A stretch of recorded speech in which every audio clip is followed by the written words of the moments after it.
The first scream pierced the silence at 2:17 a.m., a sharp, guttural cry that echoed off marble walls and vibrated beneath the surface of the indoor pool.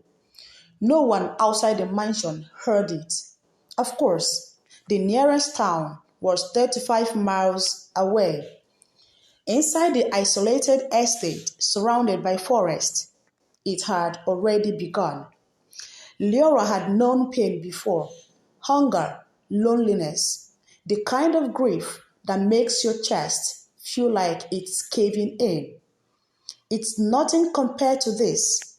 Nothing prepared her for the icy hand holding her down, the burning between her legs, or the knowledge that she was giving birth in a pool of water, naked, scared, and surrounded by people she didn't trust.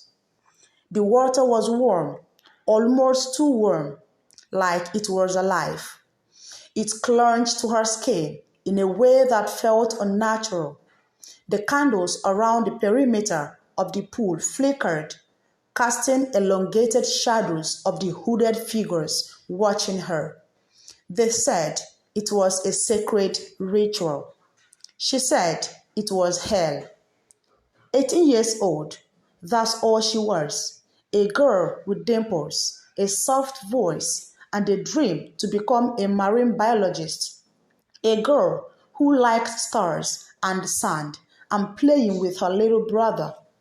Now, she was in labor in a secret mansion run by a cult that believed water birth were the gateway to purification and transformation. "Breathe, Laura," the midwife whispered, her voice soft but detached, as if reading from a script. "You mustn't fight it. The baby must be born in the sacred water." "But I don't want to." Liora choked on her words, her back aching as another contraction tore through her body like a lightning bolt. She hadn't even known she was pregnant until the 6th month. They do drug her, kept her asleep. She said she was chosen. "Silence her," said a deep voice from the shadows. Elder Gaius, the leader, the one who called her the vessel. Two robed men pressed her shoulders down gently but firmly. Liora thrashed, splashing the pool water violently, sending ripples across the smooth blue ties. "Please," she sobbed. "Please, let me out." "No one leaves the circle once the cleansing begins," Gale said coldly. "The child must enter the world unto the law of the water." Flashback to 8 months earlier. Liora was walking home from school. Her scholarship interview had gone well. She'd stopped to grab ice cream and text her mom. Then everything went black. She woke up in a velvet linen room with no windows, no phone, no noise, just silence and a tray of food by her bed. That was day one of captivity. They told her she was safe now, far from the pollution, that she'd been rescued from the coming fire. By week 2, she realized escape was impossible. The doors didn't open, the guards didn't speak. They called themselves the cleansed. By week 6, she began throwing up. Every day, her breast hurt, her stomach swelled, but she was still a virgin. How could this happen? Then came the ultrasound. The midwife nodded. "It's already forming," she said softly. "A perfect vessel child." Liora screamed for hours that night, begged, cursed, bargained, but no one came. Now, back in the present, her hands gripped the edge of the tiled pool. She was crowned. Her scream echoed like a hurricane. The water around her turned cloudy with blood. The midwife waded into the pool and whispered something ancient over Leora's belly. Gales raised his staff and began chanting. Leora's vision blurred. The candles dimmed. Her ears burst. Then something strange happened. The water began to glow, a faint, bioluminescent blue. It pulsed like a heartbeat, synchronized with hers. The pain vanished. The fear dulled. She felt the baby slip out, not torn, but drowned, like the water itself was taking it gently. For a second, everything was quiet. Liora gasped for breath. The pain was over. She looked around. Where is it? Where is the baby? No one answered. Then a gasp rippled through the room. The baby floated to the surface, eyes open, not crying, not gasping, just watching. A strange, glowing mark paused on its chest. Oh my God, the midwife whispered. It's the one. Elder Gales dropped to his knees. It has returned. Liora reached for her child. Give him to me, she shouted. The midwife hesitated. Then, slowly, carefully, she placed the child into Leora's trembling arms. The baby blinked once, then smiled. That's when the light exploded. The chandelier above the pool burst into a shower of sparks. The pool surged violently, throwing everyone back. Liora shielded the child with her body. Screams echoed. The water rose unnaturally, swirling into a vortex. One of the cloaked men was soaked under and vanished. The ritual is unstable. Someone yelled. We awakened too early. Liora crawled to the edge, clutching her son. He was warm, dry somehow. His chest pulsed with that strange light.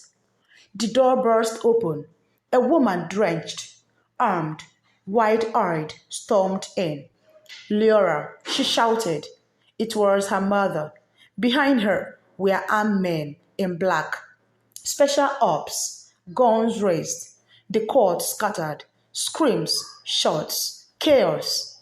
Liora's mother fell to her knees before her. I found you. Oh God, I found you. How did you? Your blog. You left clues. I followed everything, even when they said you were dead. The commander scooped them up. We need to go now. As they fled the collapsing mansion, Liora looked down at her son. He looked older, just slightly, his eyes a deeper green. He blinked, and the bullet fired at her murder dropped mid-air and clinked harmlessly to the floor. What was that? Her mother asked, breathless. Liora shook her head. I don't know, but deep down, she did. The child burned in the water wasn't just a child. He was something more, something ancient, something that would change everything. She had been the vessel, but he was the storm, and the world had no idea what was coming. As the black van sped into the forest, Liora whispered a vow to herself. They took everything from me, but I will protect him, even if it kills me. The road twisted like a black serpent through the forest as the van roared forward. Inside, Liora held her newborn close, trembling. He had stopped glowing, but she still felt it, pulsing beneath his skin, humming in her bones. Across from her, her mother sat stunned, clutching Leora's hand with bloodied fingers. What did they do to you? She whispered. What was that place? Liora stared down at her son. I don't know, but I wasn't just a cut. It was something older, deeper. They weren't worshipping a god. They were waiting for one. Her mother flinched. And you gave birth to him? Tears spilled down Leora's cheeks. I didn't choose this. They chose me. They said I was marked since birth. The driver spoke for the first time. We are going to the safe house. No phones, no names. No one can know you are alive. Not yet. Liora leaned her head against the van wall. Her whole body ached, but her mind wouldn't rest. Something about the baby's eyes, how calm he was, how nothing could harm him. The safe house was hidden deep in the mountains, concrete walls, steel gates, underground bunker. The baby slept the entire ride, barely making a sound. As they descended into the dim bunker, her mother asked the agent, "Will she be safe here?" He nodded. "We've dealt with courts before, but this is different." The first night in the safe house, Liora dreamed she was underwater again, but this time she wasn't scared. The baby swam beside her, older, maybe 5 years old, speaking a language she didn't understand. He pointed to a glowing door at the bottom of the pool. She woke gasping. Her son stared at her from the crib, not crying, just watching, almost understanding. Days passed, then weeks. The world believed Liora was dead. Her face flashed briefly on a missing persons poster, then faded from the news. Just another lost girl. The government agent who saved her began to visit less often. Eventually, only Dr. Emily stayed, an older woman with sharp eyes and a gentle voice. She sat and ran tests on the baby. Nothing abnormal except his rapid development. He's 6 weeks old, Liora, Dr. Emily said one morning. But this brain scan shows the activities of 1 year old. Liora swelled hard. What does that mean? Dr. Emily shrugged.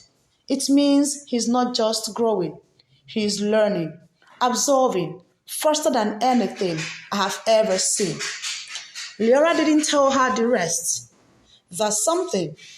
Sometimes she heard his voice in her head. That when she cried, he stared at her and the light flickered. That once, when she dropped a knife, it stopped mid-air. One night, she opened her journal and found words written on a page she hadn't touched. "Don't be afraid. Mama, I chose you." She dropped the book and backed away. Her mother wanted to take him to church. He needs God. She insisted. This isn't normal. Liora, babies don't do this. Liora snapped. He's not a mistake. He's mine, and he's not going anywhere. The argument lasted for hours. At one point, the light flickered again. The baby cried, and the room shook. That was the last time her mother brought it up. At night, Liora read stories to him, fairy tales, fables, anything that made her forget what had happened. But deep down, she knew it could last. One morning, the safe house alarm blared, doors sealed, light turned red. Liora grabbed the baby and ran. "What is it? What is happening?" Dr. Emily burst into the room, her face pale. "They found us." "The court?" She nodded, "and they are not alone." Explosion rattled the underground. Screams echoed through the intercom. Then silence. When Liora emerged from hiding house later, most of the agents were dead. Her mother was gone. Dr. Emily was bleeding but alive. They took her. The doctor gasped. They wanted to trade her for him. Liora knees buckled. No, no, they can't. She looked down at her son. He was calm, still. Then he whispered without moving his lips, "We can save her." Liora stared at him. "Did you just talk?" He looked at her with sad eyes. "She would die if we don't go." Dr. Emily stared. "Did he?" Liora nodded, trembling. "He's more than physics. He's connected to something, someone." Later that night, they left the safe house. Just Liora, her child, and the dying scientist determined to fix what had been unleashed. Their destination? The Temple of Deep Water, the court's original base, hidden beneath a dam on the edge of a forgotten town. Stay tuned. Watch out for part 2. This story doesn't just end here.